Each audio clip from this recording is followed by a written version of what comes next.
Claudie Marsan, avocate inscrite au barreau de Port-au-Prince. Je suis spécialiste senior en passation des marchés publics, auteur de plusieurs ouvrages dans le domaine.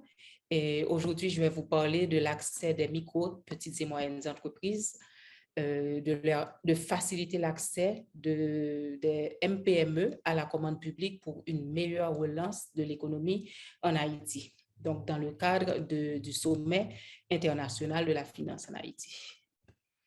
Alors, les micro, petites et moyennes entreprises, les MPME, ont un rôle clé à jouer dans la relance économique en Haïti.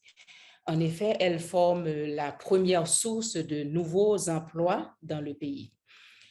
L'entrepreneur est l'agent du changement économique et le vecteur de l'innovation, car il sait identifier et saisir les opportunités de croissance.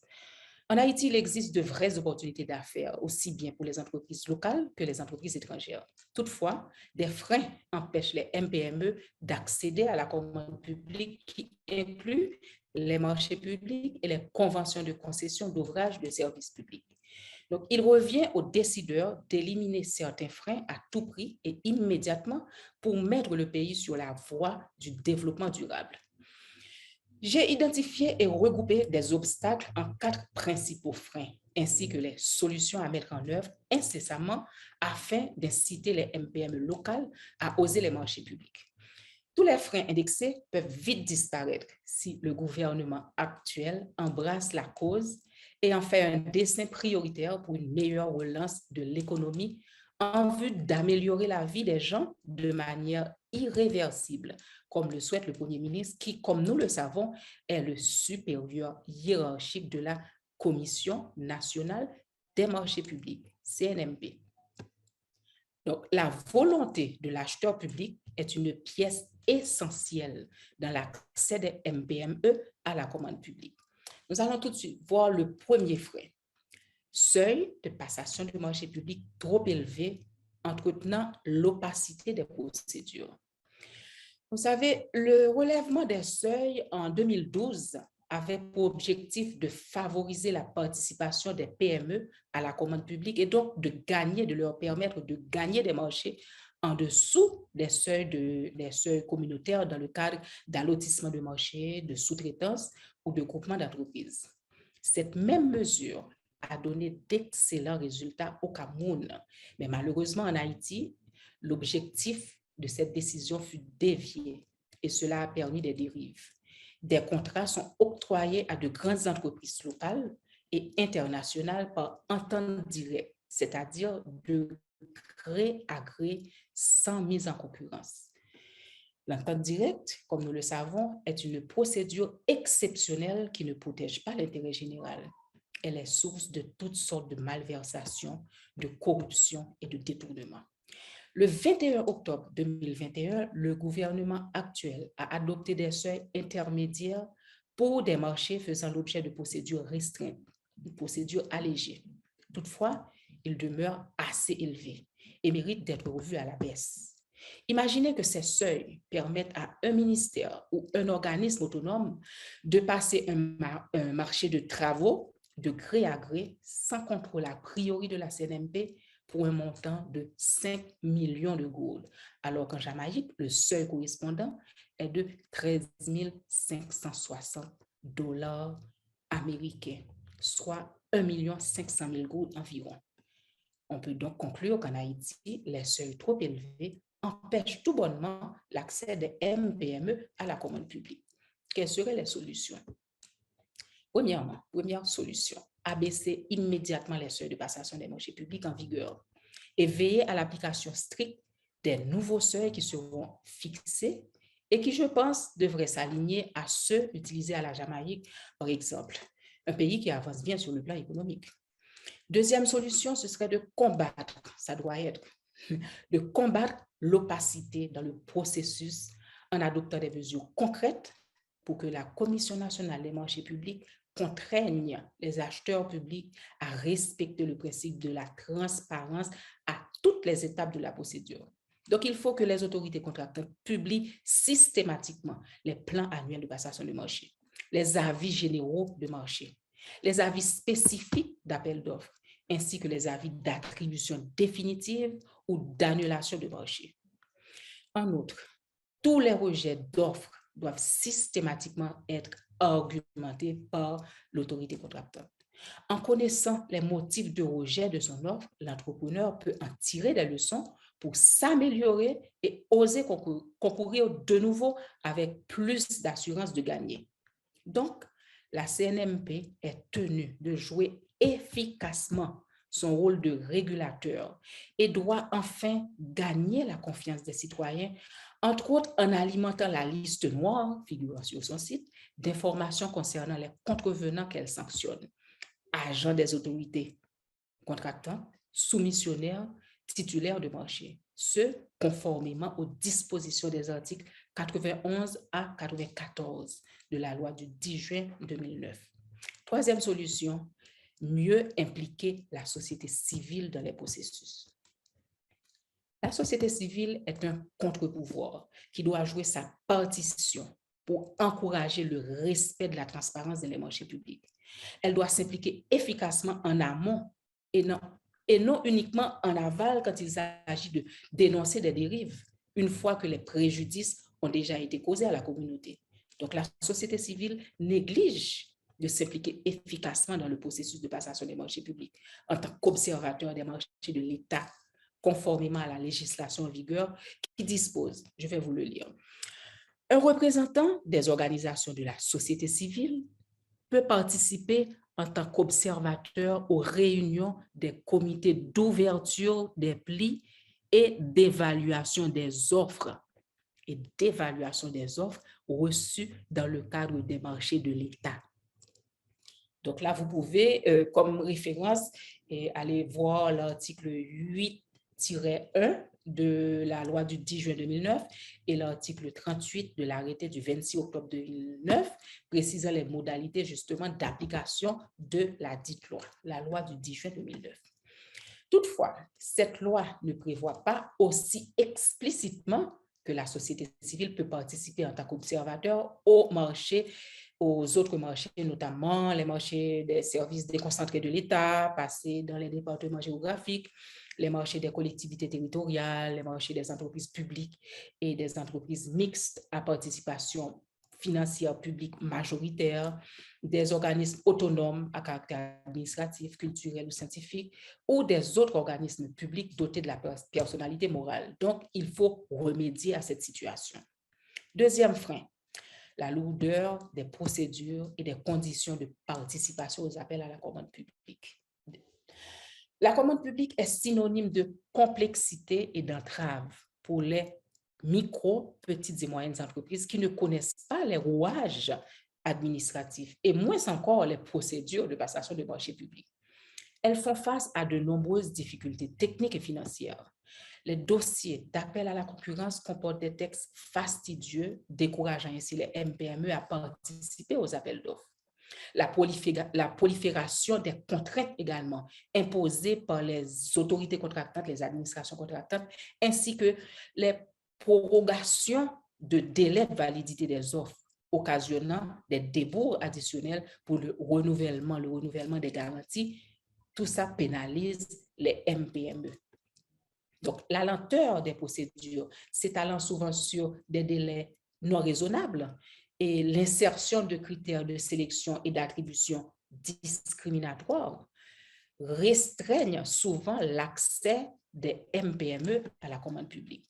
Quelles sont les solutions? Former solidement les jeunes entrepreneurs. Donc, il est urgent d'investir fortement dans la formation professionnelle intense, mais solide, en priorisant les jeunes âgés entre 15 et 25 ou 30 ans. Et le gouvernement pourrait, à travers certaines institutions publiques et privées, mettre sur pied un grand programme de formation destiné à ces jeunes. L'apport du Centre de facilitation des investissements, le CFI, de la Commission nationale des marchés publics, de l'unité de lutte contre la corruption, l'ULCC, et d'autres institutions serait important. Donc, cette formation devra ma recommandation, être accompagné d'un grand programme de renforcement d'accès au crédit pour les PME, de telle sorte que ces nouveaux professionnels puissent constituer et lancer de petites entreprises viables et pérennes. Deuxième solution, ce serait d'alléger les formalités de participation aux appels d'offres. En faisant quoi? Premièrement, il faut diminuer pour les PME le poids administratif relatif au versement avec le dossier de soumission d'une série de documents qui ne sont pas indispensables à la comparaison des offres, faisant l'objet des besoins de l'autorité contractante. Par exemple, les preuves d'enregistrement de l'entreprise, des MPME, obtention de patentes, de quitus, de matricule fiscale, etc. Tout cela, ça peut toujours être fourni après, mais ce qui est important, c'est la comparaison des offres. Il faut, deuxièmement, prendre des mesures concrètes pour garantir le respect des délais d'ouverture et d'évaluation des offres pour que l'attribution de marché se réalise dans le délai initial de la validité des offres. Il faut également remplacer, je l'ai déjà fait, la garantie de soumission par une déclaration sur l'honneur où le soumissionnaire s'engage à rester dans la course durant la période de validité de son offre. Parce que la garantie de soumission coûte beaucoup aux petites et moyennes entreprises, aux micro, petites et moyennes entreprises. Il faut également adopter des mesures pour obliger l'application des articles 24 et 58 de la loi du 10 juin 2009. Très, très, très important. Il faut exiger la sous-traitance qui peut permettre particulièrement aux micro-entreprises de se positionner. Il faut exiger l'allotissement des marchés qui permet tout de même une large concurrence. Donc, il faut bannir le saucissonnage des marchés publics en Haïti. Le groupement d'entreprises également permet aux MPME de mutualiser leurs compétences en se mettant ensemble pour avoir la capacité technique et financière suffisante pour gagner des marchés. Donc, tout ça, ce sont des mesures à prendre, alors, qui sont déjà prévues par la loi, mais il faut les faire respecter. En outre, il faut employer les moyens qui s'imposent pour garantir le respect systématique de l'article 58 de la loi du 10 juin 2009, qui confirme clairement l'instauration d'un régime préférentiel en faveur des PME dans le cadre des marchés publics. Je pense aussi qu'il est nécessaire de recourir à d'autres outils comme le Small Business Act, qui est le texte fondateur de la politique américaine d'aide aux PME, qui a été voté le 30 juillet 1953 par le Congrès américain. Cette loi vise à favoriser les PME dans le tissu économique du pays en leur réservant certains marchés publics. Donc, cette mesure est également suivie à l'Union européenne, au Japon, au Canada, dans les pays de l'OCDE et dans certains pays de l'Afrique également. À Abidjan, il est prévu que 30% des marchés publics soient obligatoirement attribués à des PME nationales. En Côte d'Ivoire, un dispositif fixe à 30% également la part des marchés qui seront réservés aux PME ivoiriennes. Donc, pour assurer une meilleure relance économique en Haïti, il est pressant, d'une part, que les décideurs réservent aux MPME haïtiennes un pourcentage important de la commande publique. D'autre part, qu'ils aident les chefs d'entreprise à surmonter les difficultés majeures qui les freinent, qui les freinent et les découragent à se lancer dans les marchés publics. Il ne suffit pas tout simplement de créer un climat favorisant les MPME par rapport aux grandes entreprises. Non, ça ne suffit pas. Il est tout aussi important que des décisions concrètes soient prises pour non seulement favoriser l'essor des PME, mais également leur permettre de gagner des marchés et même des concessions, tant sur le plan national qu'international. Troisième solution, ce serait de soulager les MPME quant au coût d'investissement pour participer aux appels d'offres. Donc, il faut renforcer l'accès au crédit pour les PME en vue de permettre aux nouveaux professionnels qui le désirent de lancer leurs petites entreprises et de surmonter les frais souvent très élevés relatifs aux formalités de mise à jour de leur soumission, des documents administratifs, légaux, fiscaux, ainsi que l'obtention des garanties, notamment garantie de soumission, garantie d'avance, garantie de bonne exécution, qui sont exigées dans les marchés publics. Je profite pour applaudir les initiatives du gouverneur de la BRH, Jean Baden-Dubois, visant à améliorer le climat des affaires en Haïti. Et il est inutile de souligner l'apport incommensurable de Robert Paré Jr. et de Kessner Farrell, mon partenaire, de combat dans le secteur. Enfin, on peut parler de relance économique réussie. On ne peut parler alors de relance économique réussie sans appliquer les recommandations répétées de Mme Joanne Garnier qui se résument en un mot-clé: l'inclusion. L'inclusion financière, notamment l'inclusion des femmes handicapées entrepreneurs, l'inclusion des personnes vivant avec un handicap quelconque, qui sont des entrepreneurs, ainsi que l'inclusion des enfants entrepreneurs redressés par la justice et qui ont droit à une réinsertion sociale. Tous sont appelés à jouer leur partition dans la relance économique du pays. Passons maintenant au frein 3. Troisième frein, ineffectivité et inefficacité des recours dans les marchés publics.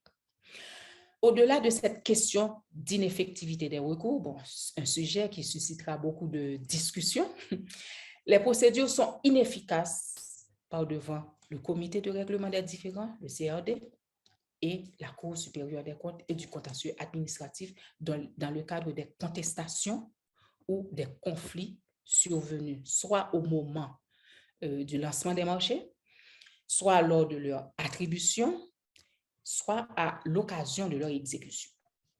Donc, les justiciables sont également, ils font face à des tergiversions ou au non-respect des procédures par des autorités contractantes ou même des membres du CRD.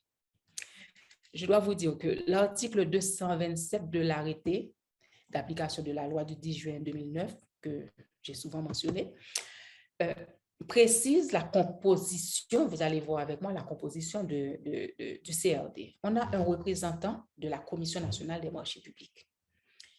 Et il y a 5 membres. Le comité est constitué de 5 membres. On a un représentant de la Commission nationale des marchés publics. On a un représentant, alors 2 représentants de l'administration publique, dont un du secrétaire général, qui est un représentant du secrétaire général de la primature. Donc, on a déjà 3 personnes du côté de l'administration publique. Un magistrat à la retraite, qui peut venir de l'administration publique, on sait comment on nomme les magistrats en Haïti, ou un avocat possédant les compétences et expériences pour ce genre de litige choisi d'un commun accord avec les 2 parties. D'accord. Et en dernier lieu, pour le secteur privé, un représentant désigné par les associations du secteur privé. Donc, on a presque 4 contre 1. Donc, je ne vais pas m'attarder là-dessus. OK? Donc, le champ d'intervention du CRD est très restreint. Il joue strictement le rôle de médiateur dans le cadre des contestations relatives à la passation et à l'exécution des marchés publics. Toutefois, il peut rendre une décision motivée, susceptible de recours par devant la Cour de cassation, la Cour supérieure des comptes et du contentieux administratif, sur les différends qui lui sont soumis en matière de procédure de passation ou de choix de l'attributaire. Donc, ces attributions en termes de décision sont très limitées. Donc, cette délimitation du champ de compétences du CRD quant à la portée de ces décisions suivant la nature et le contexte du différend laisse comprendre que la procédure devant ce comité ne peut être utile qu'aux parties qui auront vraiment décidé de se trouver une solution amiable, à leur conflit. Ils se sont mis d'accord. Donc, il y a un compromis.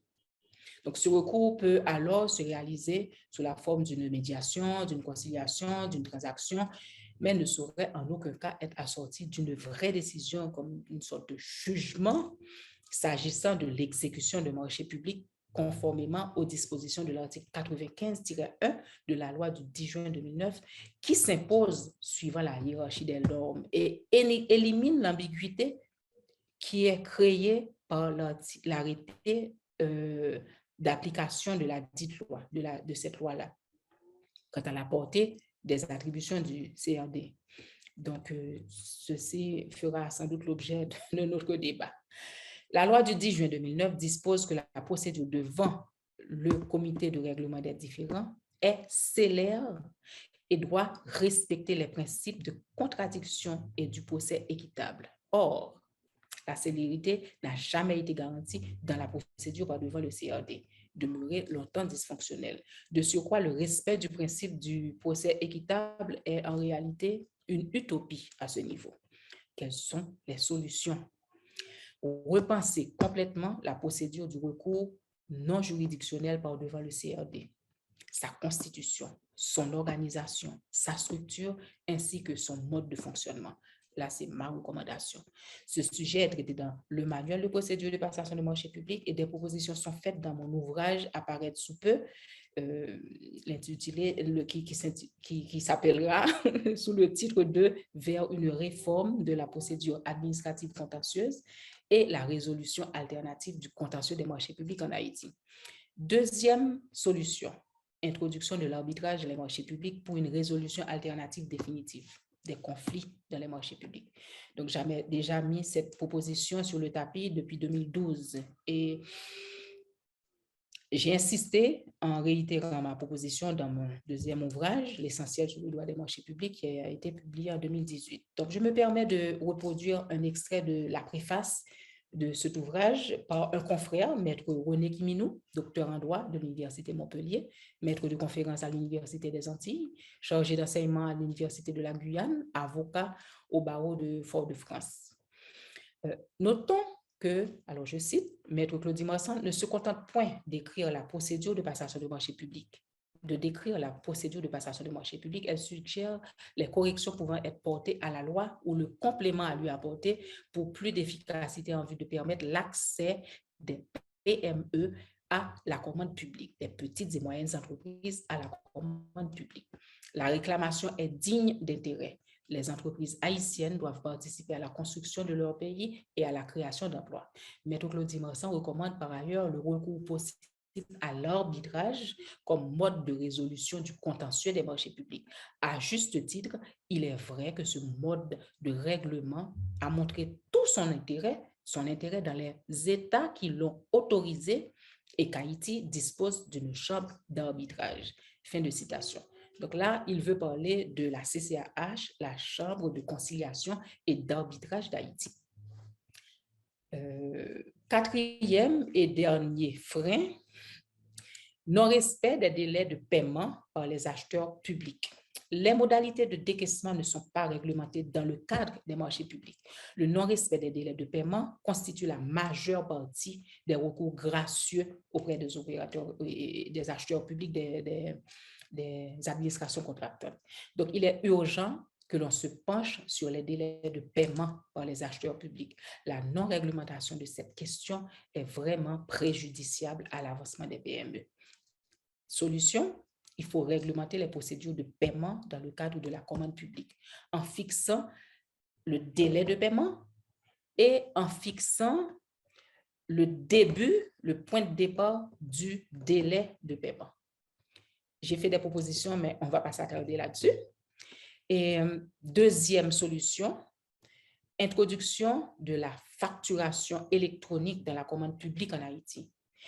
Pour alléger les formalités de paiement, la date de réception de la demande de paiement transmise par voie électronique permettra de constater avec certitude la date à compter de laquelle commence à courir le délai de paiement. Ceci contournerait les tergiversions des acheteurs publics qui souvent passent des marchés sans disponibilité de crédit, surtout s'agissant des marchés de gré à gré. Bon, on ne va pas rentrer là, dans ce sujet. En Europe, depuis le 1er janvier 2019, toutes les entreprises titulaires de marchés publics ont l'obligation d'utiliser la facturation électronique. Donc, je pense qu'il est temps de se mettre au diapason en Haïti. J'ai fait ces recommandations depuis 2018, parce que ça a été adopté vraiment en 2018.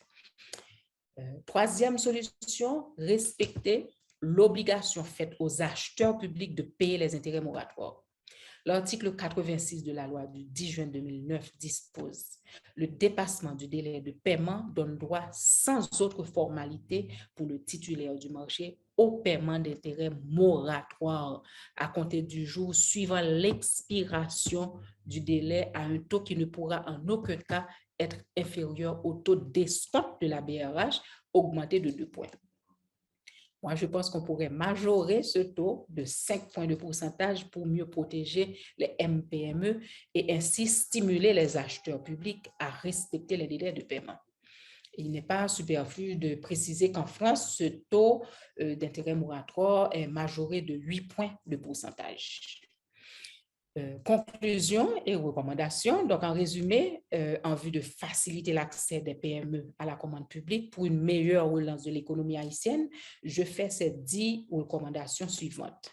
Abaissement immédiatement des seuils de passation des marchés publics en vigueur, respect scrupuleux du principe de la transparence à toutes les étapes de la procédure, implication efficace de la société civile en tant qu'observateur des marchés publics, de tous les marchés publics, formation solide des jeunes entrepreneurs, simplification des formalités de participation aux appels d'offres, renforcement de l'accès au crédit pour les PME pour leur permettre de supporter le coût de l'investissement pour participer aux appels d'offres, réorganisation du recours non juridictionnel dans les marchés publics, notamment par l'introduction de l'arbitrage dans les marchés publics pour une résolution alternative définitive des conflits. C'est une suggestion. Réglementation des procédures de paiement dans le cadre des marchés publics par la fixation du délai de paiement et la fixation du point de départ de ce délai. Introduction de la facture électronique dans la commande publique et respect du paiement des intérêts moratoires par les acheteurs publics. Maintenant, je vais vous lire une petite contribution d'une consoeur, Maître Dagda Djatché Sandrine Bergeline, avocate au barreau du Nigeria, du Cameroun et de Bordeaux, experte en partenariat public-privé, spécialiste de la commande publique et du droit des industries extractives. Par ailleurs, elle est spécialiste du droit international des droits de l'homme et actions humanitaires. Donc, dans le cadre du sommet international de la finance en Haïti, pour nous parler un peu de l'évolution de la commande publique et de la facilitation d'accès des PME en Afrique à la commande publique. Alors, je commence. La commande publique et les PME en Afrique. Les pays de l'Afrique noire francophone ont mis sur pied diverses stratégies pour faciliter et ainsi renforcer et encourager la participation inclusive des PME dans la réalisation de la commande publique.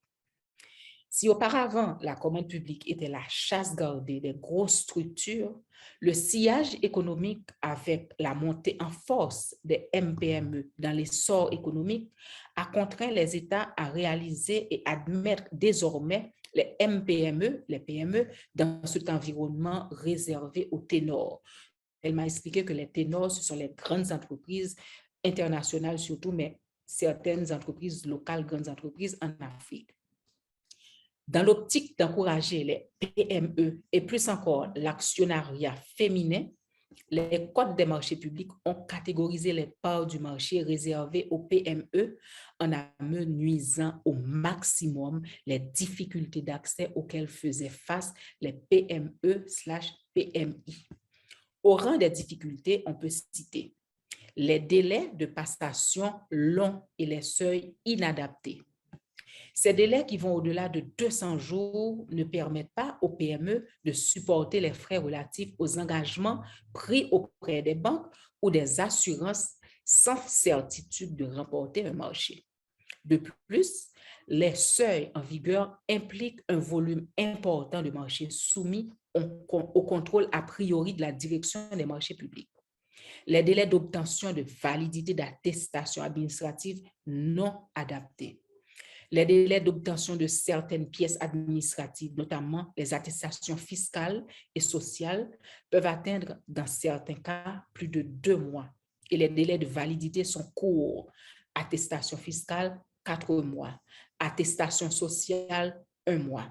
Ainsi, malgré qu'elles soient en règle vis-à-vis de l'administration, il arrive que certaines PME n'obtiennent toutefois pas leur attestation dans les délais pour participer aux appels d'offres, de sorte que leurs offres sont rejetées au stade de l'examen préliminaire par les commissions d'ouverture des plis et de jugement des offres. Le coût élevé des frais financiers liés à la garantie des offres. L'une des difficultés rencontrées par les PME dans les marchés publics reste le coût élevé lié aux frais financiers générés par la participation aux appels d'offres, notamment ceux relatifs au cautionnement provisoire. Pour simplifier la procédure de passation des marchés, en ce qui concerne les PME, le Cameroun et la Côte d'Ivoire ont entrepris de mettre sur pied un ensemble de règles relativisant considérablement la lourdeur de la procédure classique. Ces éléments sont, entre autres, le relèvement des seuils de passation de marché, de validation et d'approbation des marchés publics, qui a réduit considérablement le volume de marchés soumis au contrôle a priori de la DMP, la direction des marchés publics, et d'augmenter la part des opérations passées en dessous du seuil de passation soumises à des procédures plus accessibles aux PME. Cela n'empêche toutefois pas la mise en concurrence au niveau des PME. L'aménagement des conditions d'exigence et des délais de validité des pièces administratives, notamment la non-exigence des attestations fiscales et sociales au moment du dépôt des candidatures, sauf au moment de l'approbation du marché. La réservation de marché aux PME par la fixation de quotas ou d'un secteur précis d'activité. La réduction des frais de cautionnement provisoire. Au Cameroun, un arrêté ministériel de 2019 réserve certains marchés publics aux artisans, aux TPE, très petites entreprises, aux PME, petites et moyennes entreprises, et même aux organisations de la société civile. Il s'agit de l'arrêté numéro 402/A/MINMAP/CAB/ du 21 octobre 2019, fixant la nature et les seuils des marchés réservés aux artisans, aux petites et moyennes entreprises, aux organisations communautaires à la base et aux organisations de la société civile, et les modalités de leur application. Cela ne représente peut-être pas la grosse part du marché, mais il traduit à suffire la volonté gouvernementale de booster l'économie locale en impulsant l'actionnariat des PME. Ainsi, les ténors ne peuvent pas s'immiscer dans les champs compétitifs de ces types de marchés réservés à cette catégorie d'entreprises.